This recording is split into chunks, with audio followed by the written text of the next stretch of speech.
السلام عليكم، مرحبا بكم في وصفة جديدة مع وصفة إلدا الزلفلون. مرحبا يسون. اليوم جبت لكم وصفة رائعة، على بالي تعجبكم، وصفة الهاش براون. هاد الهاش براون نومي المعقودة، يعني يقولوا عليها بطاطا، بطاطس ما فيها والو، ني بيض ني لحوم ني غيان دوتو، غير البطاطا وبس. يعني وصفة ولا أروع، ما في ناكلوها في ماكدونالد ولا في المحلات، تجي مقرمشة من برا وطرية لداخل. باش تفهموا مليح خليكم لآخر الفيديو. هنا انا واش عندي حوالي 600 غرام بطاطا، قشرتها وسكرفشتها، يعني جوزتها في حكاكه. ديروها هكا في هذاك الخشين والسيو تجيكم شويه طويله. واش درت؟ حطيتها في الماء مغلي، يعني ما تغلوهاش، نحطوها في ماء مغلي. وهذاك الماء المغلي نخلوها 5 دقائق لداخل، نحيوها نعصروها. بعد ما نعصروها نديروا لها شويه ملح. انا الا شفتوا في بلي مازال فيها الماء، حطوها بعد ما تعصروها بيديكم، فرشوها في البابي ابسوربون باش ينحي كاع هذوك السوائل اللي فيها، لازم تكون ناشفه. زدت عليها شويه ملح و3 ملاعق نشا، يعني هنا لا مايزينا 3 ل4 ملاعق حسب الكميه.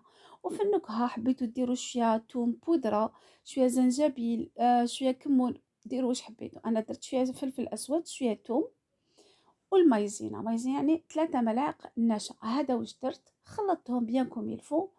ليسونسيال هنا البطاطا لازم تماسك، الا حسيتوا بلي مازال مخصوصه مايزينا زيدوا عليها شويه.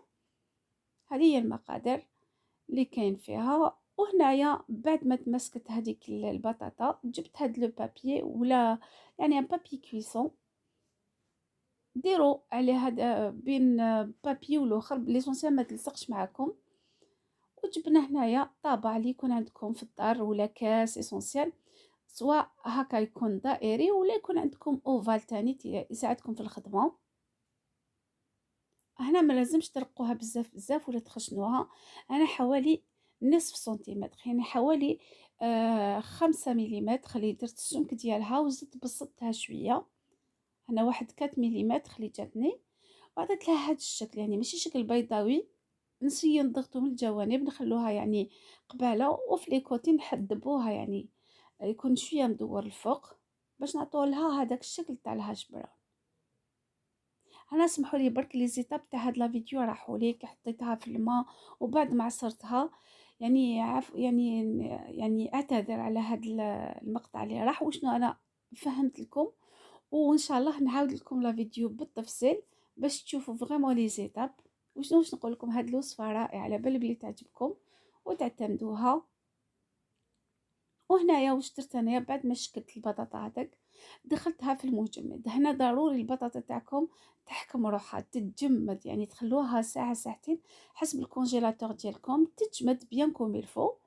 ومن بعد نجيبوها ديريكتومون ونجيبو مقله ولا كاسرول فيها زيت زياده، ونديروها في الزيت هكذا تتقلى. لازم تشعلوا الفرن يكون مشعول، يعني درجه تكون شويه عاليه، وبعد نقصوا عليه باش تطيب لنا البطاطا للداخل. وهنا هايليك بعد ما خرجتها كيفاش تجي هايله.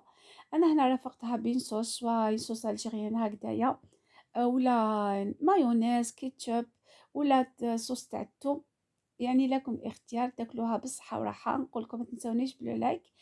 الى وصفه واحده اخرى ارثم لي سلام.